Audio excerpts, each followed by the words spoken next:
हमें कुछ मुसाफिरों को नीचे उतारना होगा। ब्रिटिश एयरवेज की फ्लाइट के टेक ऑफ से कुछ देर कबल मुसाफिरों को नीचे उतार दिया। वजह क्या बनी, आइए जानते हैं।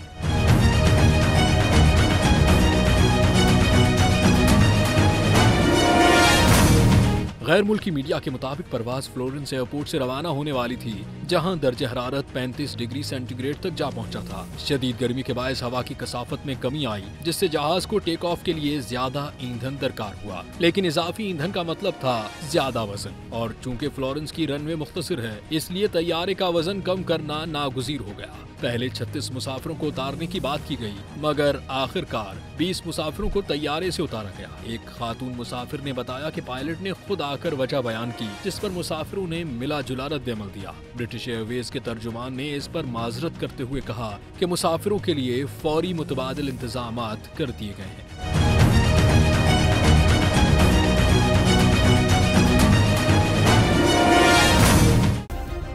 सब्सक्राइब करें और बेल दबाएं ताकि कोई खबर रह न जाए।